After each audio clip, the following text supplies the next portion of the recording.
The quiet signal that makes a good man over 50 truly notice you is not your dress size, your age, or a clever line. It is the calm self-respect of a woman who has stopped auditioning for love. And before we go one step further, if you believe love and confidence are still yours after 50, subscribe to this channel. We are building that life together. If you have ever felt the good years for being noticed were quietly behind you, stay with me, because that feeling is about to be turned on its head.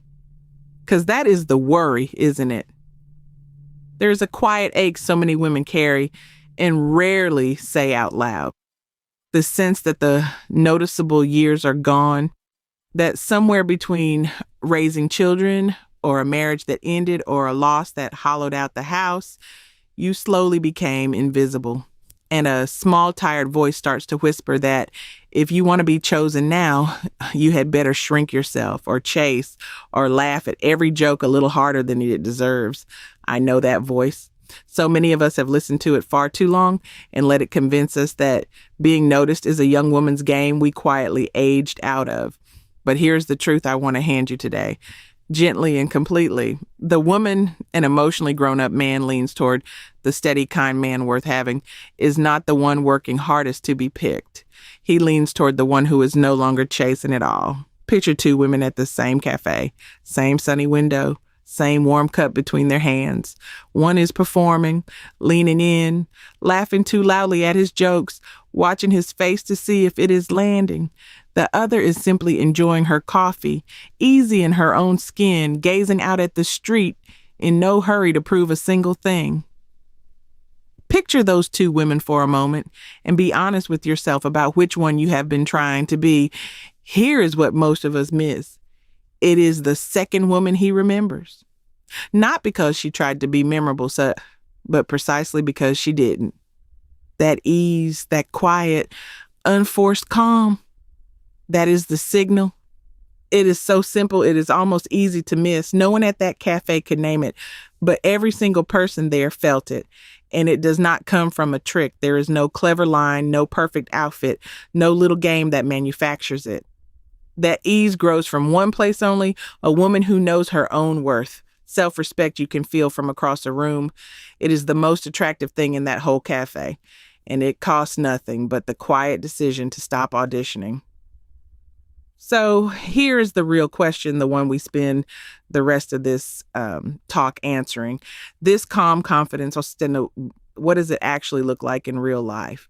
At a kitchen table, in a text message you don't rush to answer, in the way you walk into a room, and how do you let it show without pretending to be anyone but yourself?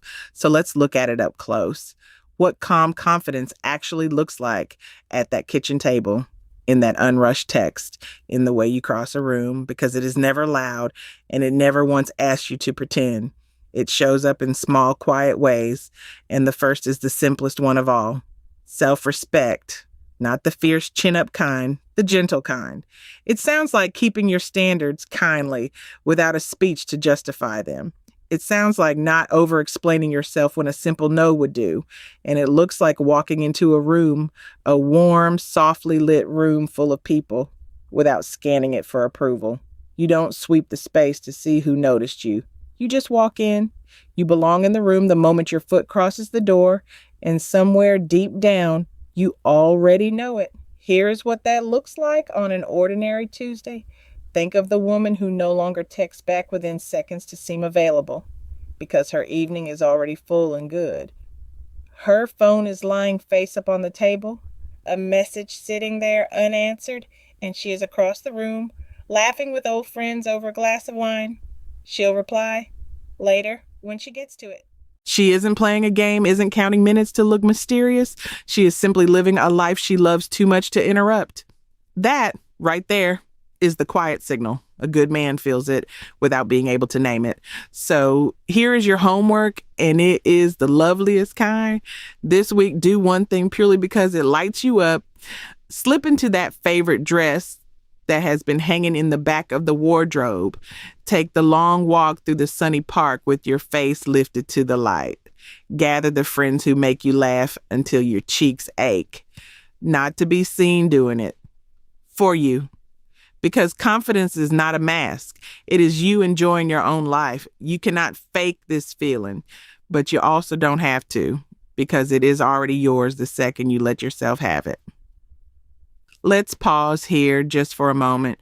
Tell me in the comments, where are you on your own journey right now? And which of these truths did you most need to hear today? I read them and honestly, they move me. And if this is landing with you, subscribe and walk this road with me. Now, back to it. Because there is a deeper layer, and it is the one that separates real warmth from something that only looks like it. Warmth without desperation. You can be genuinely, openly interested in people, curious about the man across the table, warm toward the world, while staying rooted in your own worth. That is the difference. When you already feel whole, your kindness is a gift and not a plea. You are not handing out warmth or hoping to be chosen back. You give it freely because you have plenty, because you are not running low. And a good man can tell the difference between a woman offering warmth and a woman bargaining with it. Every time. A woman who has stopped auditioning gives from fullness. She stands tall, not chasing, not shrinking to fit. But under every one of these small signals, the unrushed text, the room you enter without scanning, the kindness that is a gift and never a plea, there is one signal that is louder and more attractive than all of them, the one we have been quietly circling since the very first sentence. And it is the simplest thing of all. I have not named it yet. Let me name it now. Here it is. The loudest and simplest signal of all, the one we have been circling since the very first sentence. It is a woman who has made peace with herself. Not a woman who has fixed everything. Not a woman with a perfect life or a perfect past. A woman who no longer needs a man to feel whole. That is it. That is the whole thing. And if your shoulders just dropped a little reading that, if something in your chest let go for a second, that is the truth settling in. That is yours to keep, because here is what that peace does quietly without you ever announcing it.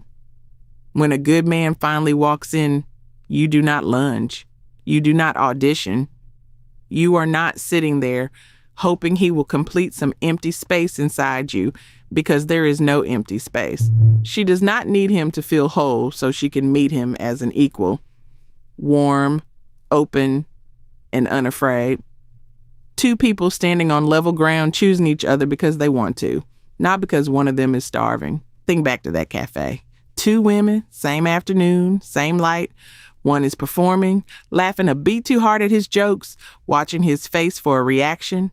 The other is simply enjoying her coffee, easy in her own skin, and if he never looks over, her day is still good. You already know which one he remembers, and now you know why. It was never the louder woman. It was the one who did not need the room to notice her. This is the exact opposite of everything the fear told you. The fear said shrink. The fear said chase. The fear said the good years are behind you, so grab what you can before it is too late. And this is the answer to all of it. You do not shrink to be chosen. You stand tall, and you let love come to someone who is already complete. That is not arrogance. That is peace. There is a whole world of difference, and a good man feels it the second he is near it. Now, one honest thing, because I love you enough to say it plainly, this calm, whole confidence also protects you. When you are not desperate, you can see clearly. So hear me. If a man moves too fast, showering you with grand promises before he even knows you, or if he ever asks you for money, that is not love. That is a warning. Protect your heart and your peace always. Say it with me out loud if you can. My heart and my peace are worth protecting. Say it again until it is simply true. And from that steady, protected place, real love has room to arrive, not because you tricked it in, because you stopped blocking the door with fear. So let me leave you with the only thing that matters. You do not need to be younger. You do not need to be smaller. You do not need to be someone else, some polished version you think a man is waiting for. She does not exist, and you would not want her anyway. The love that is meant for you is drawn to the real you, standing tall. The you who has laughed and lost and kept going. The you reading this right now, exactly as you are at 50, at 60, at 70, and beyond. radiant, worthy, already enough. The quiet signal was never a secret you had to earn. It was you coming home to yourself. And a good man does not notice the performance. He notices the peace. So do not wait to feel ready. Do not wait for permission. It begins with you. It always did. It begins with you. And you deserve that.